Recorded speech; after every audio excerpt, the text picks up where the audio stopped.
Okay guys, this is slide 6 in the World War II unit. The U.S. advances in Europe. So let's get us into the fighting here. It all begins here, and things really sort of turn for the U.S. with the discovery of the Enigma. Okay? This is the German code that the Germans were using to send messages between their high command and generals and so forth. The Enigma code, and the Allies managed to break it. So we were able to decode German messages almost as fast as the Germans were.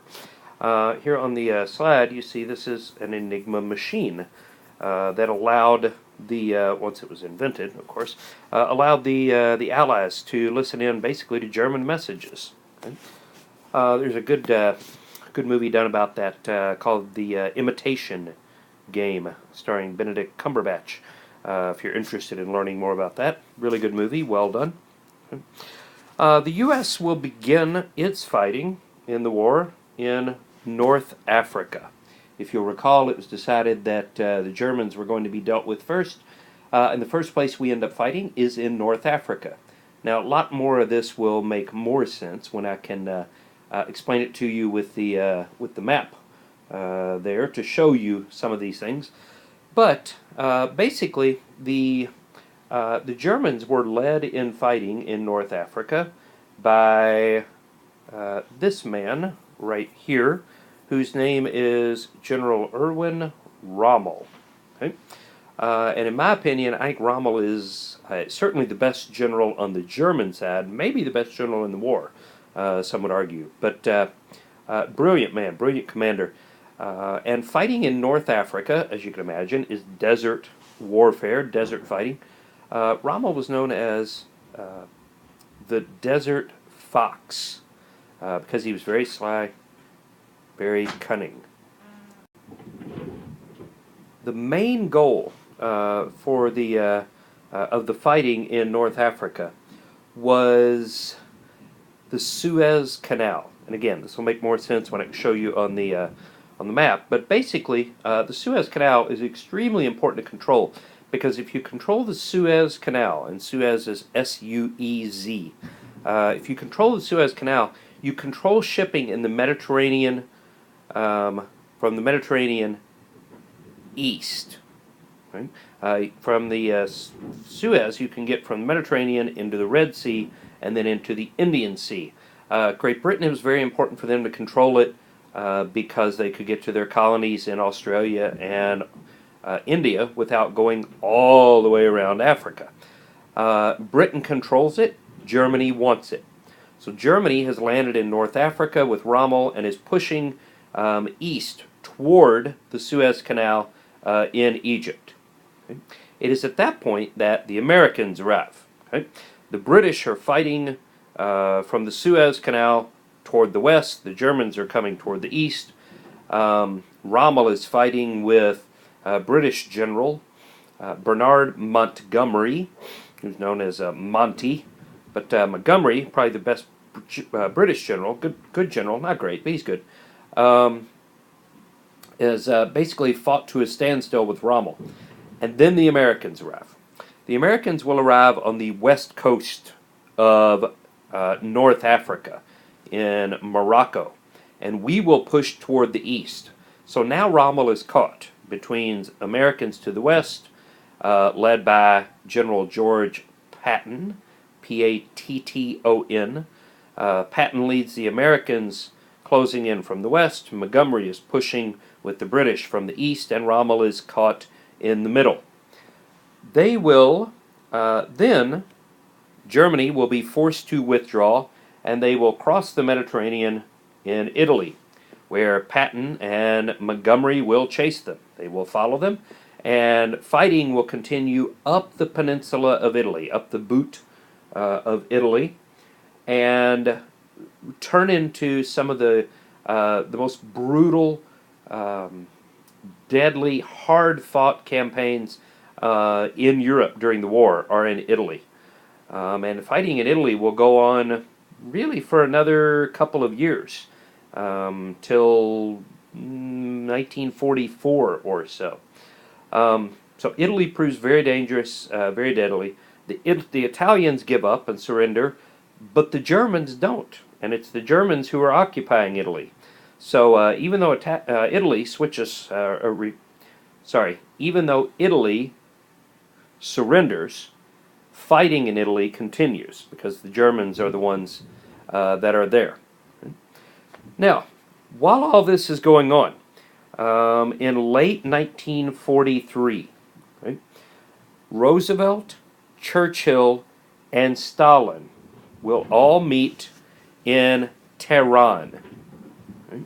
Roosevelt, Churchill, and Stalin, so the leader of the United States, Britain, and the Soviet Union, the three big allies here, will all meet in Tehran. Tehran is the capital of Iran, and they will meet there to kind of coordinate Soviet attacks from the east with American and British attacks from the west. Right? And they will start to kind of plan out sort of the end of the war. Right? This is the first time that Roosevelt has met Stalin. Excuse me. So it's a pretty important meeting here in Tehran to coordinate Soviet and British and American attacks. Right? One of the things that they have to discuss is when are the Americans going to open a second front in France? And that will be the discussion of what comes to be known as D-Day. D-Day is one of the most well-known, famous days during the war. It's called the Allied invasion of Europe. Really, we'd already invaded Europe. We were in Italy already fighting. It's really the Allied invasion of France. But it will occur on June 6th, 1944. Okay? June 6, 1944.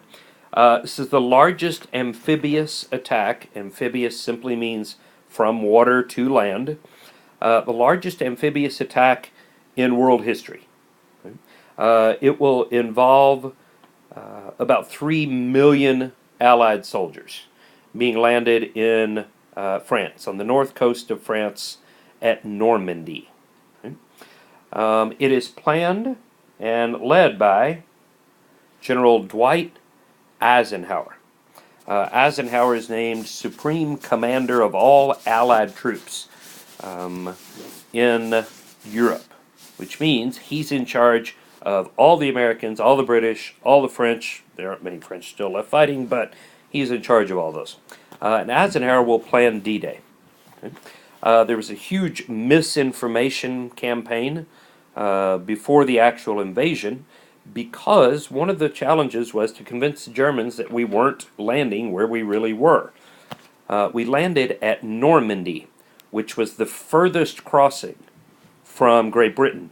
It's the least logical place. It meant boats had to stay in the English Channel longer, and they were vulnerable a lot longer. What we convinced the Germans of was, though, that we were going to land at a place called Calais. C-A-L-A-I-S.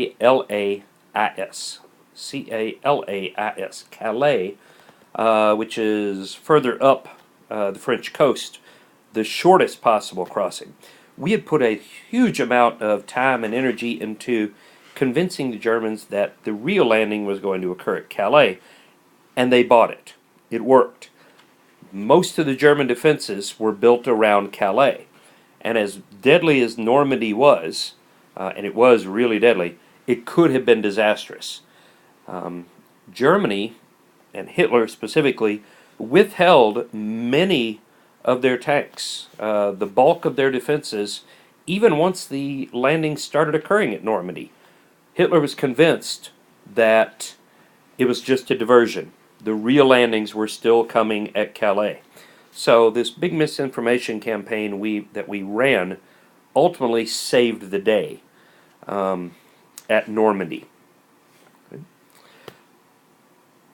Okay, once D-Day is a success, once we have landed and we have a beachhead and we're moving inland, the end of the war is sort of a foregone conclusion at that point. Germany is as good as defeated. It's just a question of time. So troops keep landing at Normandy, and they keep pushing further and further and further inland. Germany is pushed further back toward Germany. France is liberated, Paris is freed, and now it's just really a matter of time. The Russians are closing in on Germany from the east. The Americans and British are closing in on Germany from the west. And Germany puts all its resources into one final attack. It's known as the Battle of the Bulge. If you looked at the American lines stretched from the north coast of France to the south, the Germans hit the Americans one last time with everything they had right in the middle of their line, creating a bulge in the middle of the line. It's where it gets its name, the Battle of the Bulge. Occurs in the dead of winter, the last point you would expect the Germans to actually make an attack. It's one of the reasons it's so successful. And they're almost successful. They almost succeed. But they run out of fuel. They run out of resources. It's Germany's last final offensive, and it fails. Okay? Now, in the middle of all this, once again, politics continues. We have another presidential election. We're up to 1944 now, and I guess the Democrats figured, well, we ran Roosevelt, for an unprecedented third time. Let's run him again for an unprecedented fourth time. So the Democrats will nominate Franklin Roosevelt for a fourth term. Much like when he won in 1940, the war is the big issue. In 1940, people figured they could trust Roosevelt. He got us through the Depression. He can get us through this war if we have to. And now, with the end so close in sight, they're going to stick with him. The Republicans are going to nominate a young New York governor named Thomas Dewey, D-E-W-E-Y. Thomas Dewey, D-E-W-E-Y. It'll be another huge electoral college victory for Roosevelt. But the really important part of this is the fact that who Roosevelt's vice president is, because he's going to come into play here shortly. Roosevelt's vice president will be a senator from Missouri named Harry Truman. T-R-U-M-A-N. Harry Truman. Vice president. Okay. Now, as the war draws to a close, the Allies discover the Holocaust that is going on. Okay. This was Hitler's final solution, he called it. The final solution to his Jewish problem. Concentration camps were set up throughout Germany and other conquered countries, mainly Poland. Jews, because they were blamed for the economic disaster that hit Germany after World War I, Jews were rounded up and sent to the concentration camps where they were mass murdered. Medical experiments were carried out on them. They were worked to death. Those that could work, those that couldn't, were gassed to death. 6 million Jews were killed in the concentration camps. 6 million, who had committed no crime other than simply being Jewish. Okay. This was Hitler's final solution. Okay. When the camps were discovered, they were liberated as quickly as could be. Eisenhower himself toured the camps because he couldn't believe how bad the descriptions were. And he made all of the other leaders tour the camps so they could see for themselves just what Hitler had done. Okay. We'll talk more about the Holocaust in class. Okay. As the war draws to a close, Roosevelt, who had got the U.S. through it all, will not live to see the end, sadly. On April 12th, April 12, 1945, Franklin Roosevelt will die of a blood clot in the brain. Okay. He gets so close to the end of the war, less than a month from Germany surrendering, Roosevelt will die. Right? And Vice President Harry Truman will become President Harry Truman. Just a couple of weeks after that, Berlin is captured, right? And May 8, 1945, May 8, 1945 will be declared VE Day. Stands for Victory in Europe. VE Day. May 8, 1945. Hitler committed suicide in his underground bunker rather than be captured and put on trial. Germany surrenders on May 7, and VE Day is proclaimed. May 8, 1945.